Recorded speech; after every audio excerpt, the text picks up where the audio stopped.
Yo Bray, welcome back again di dunia cerita tanpa batas. Dan of course masih sama gue, Dan Dun.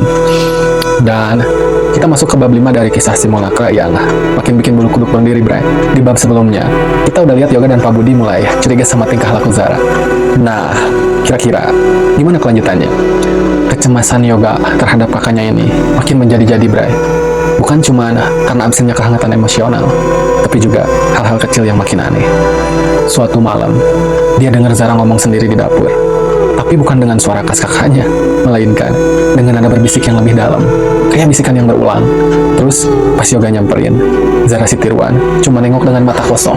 Terus, balik lagi ke kegiatannya yang aneh, yaitu nyusun sendok dan garpu di laci dengan urutan yang sangat presisi dan berulang kali, seolah kayak ada algoritma baru yang lagi diinstal dalam dirinya. Kakak kenapa sih akhir-akhir ini? Tanya Yoga, suaranya pelan, penuh rasa takut. Terus, Zara si Tirwan berhenti sejenak, terus natap tumpukan sendok. Aku lagi memastikan efisiensi. Susunan ini lebih optimal. Optimal? Kakak aneh banget tau. Yoga sedikit teriakan yang dibalut sedikit rasa takut. Dan dia mulai mikir, apa kakaknya ini sakit? Atau bahkan gila? Tapi Yoga tahu, kakaknya itu orang yang kuat. Ini pasti ada penyebabnya. Lalu, dia teringat cerita-cerita tentang museum tua itu, tentang hal-hal mistis yang sering diceritain teman-teman sekolahnya. Terus, dia teringat hal lain, sebuah ingatan dari masa kecilnya, yang mana ibunya dulu sering bawa Zara kecil ke seorang orang pintar, karena Zara sering sakit-sakitan misterius dan selalu diikuti bayangan. Yoga belum pernah mikir serius tentang hal-hal itu, tapi kini semua keanehan Zara rasanya berhubungan. Insting adek emang kadang jagoan ya bro. Nah, malam itu setelah Zara berangkat kerja, Yoga diam-diam nyari tahu. Dia meriksa laci kamar Zara, nyari petunjuk, tapi nggak ada yang mencolok kecuali sebuah kotak kecil berisi barang-barang peninggalan ibunya. Di sana, dia nemuin sebuah kalung perak dengan liontin bulat pipih berukiran simbol aneh yang tampak kayak tulisan kuno. Yoga ingat kalung itu. Ibunya selalu make, sampai suatu hari dia nyimpen dan gak pernah make lagi, yaitu sampai kejadian kecelakaan yang ngerenggut nyawa kedua orang tuanya itu. Dan dia ingat sesuatu. Sebelum kecelakaan itu, dia ingat kalau ibunya pernah cerita kalau kalung ini adalah pelindung keluarga, warisan turun-temurun dari nenek moyang mereka yang punya kepekaan khusus. Setelah itu, dia ngambil kalung itu. Seketika kerasa dingin, terus kayak ada getaran samar yang aneh, seolah beresonansi dengan kekuatan di hatinya. Yoga mutusin buat gak diem aja. Dia coba nyari teman-teman Zara, terutama Teh Ida, yang dia tahu cukup deket sama kakaknya walau baru kenal. Mungkin Teh Ida tahu sesuatu. Dia juga mulai nyari informasi tentang Museum Pusaka Nusantara di internet, nyari tahu tentang sejarah kelam atau insiden-insiden aneh yang pernah terjadi di sana.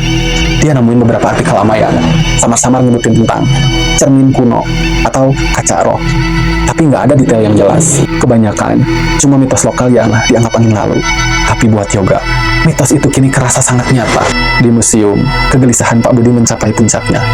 Dia udah seminggu terakhir ini rutin memeriksa area aula utama, dan setiap malam dia selalu nemuin Zara si Tirwan di depan cermin.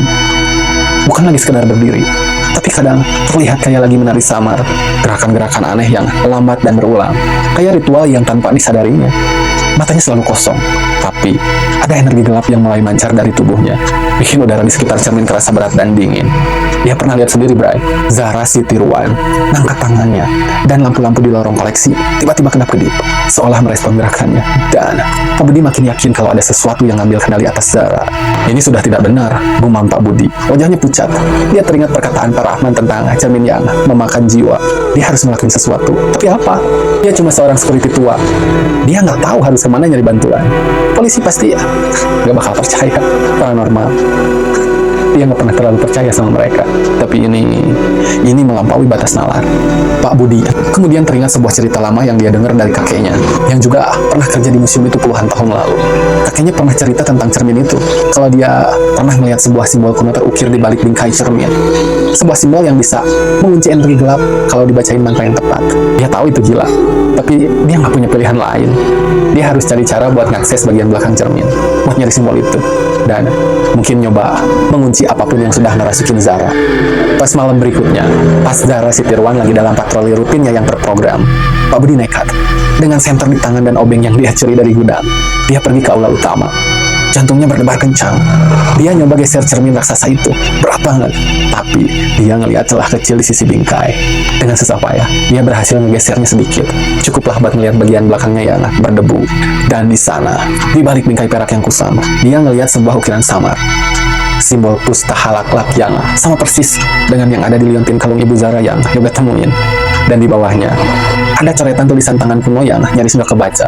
Tapi Pak Budi bisa nangkep beberapa kata kunci kayak darah, keturunan, kunci, tengah malam.